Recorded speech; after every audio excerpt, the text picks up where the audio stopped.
gumising ng maaga ng maraming magawa sa maghapon. Ayan, inumpisahan ko na, nag-init na ako ng tubig. Habang nag-iinit ng tubig, nagwalis na muna ako dito sa bakuran. Ayan, marami kasi mga tuyong dahon na nalalaglag dyan sa bayabas at langka. Pagkatapos naman dito sa bakuran, punta naman tayo sa labas.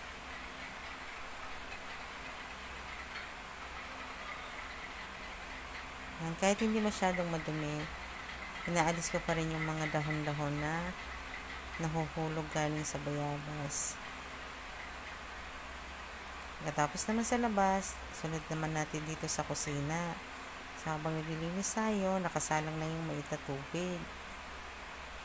Hanggang ngayon, hindi pa rin siya kumukulo. O, buti na lang kumulo na. Ito namang thermos, namumroblema naman ako dito. Lagi namang lumalamig. Hindi ko na alam ang gagawin ko dyan.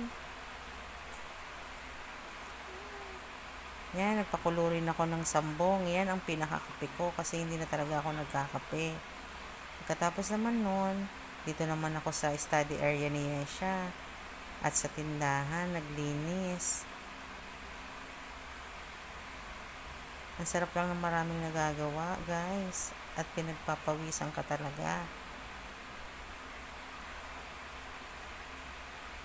Inayos ko lang, konting ayos lang dyan. Pagkatapos naman ako maglinis, eto naman, nagugas naman ako nitong mga hugasan na pinagamitan ko niyang lulutuin ko. Ngayon, magigisa naman ako nitong repolyo. Bali, tira yan. Kumbaga, tira-tira.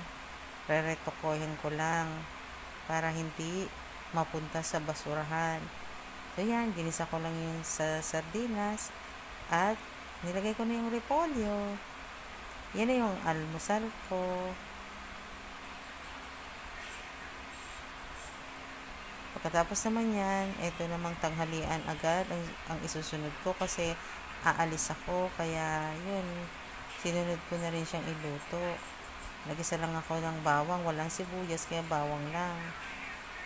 So yun, nilagyan ko ng tubig, at isinunod ko na rin yung pusit. Yan ang ulam namin sa tanghali.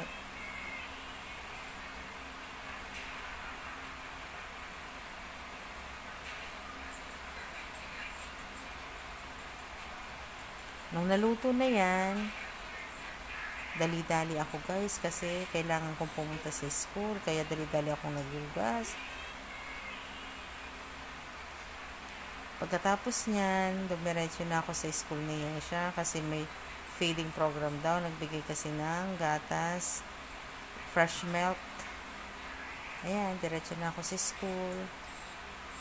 Pagkatapos naman dyan sa school, eto naman yung ginawa namin. Kasi may online siya at may pinagawa din yung teacher. So, tinulungan ko na yung anak ko para matapos agad. Ayan, pinasa ko na rin yan sa teacher. Pati itong video na to, pinasa ko na rin para masabi na hindi lang ako ang gumagawa.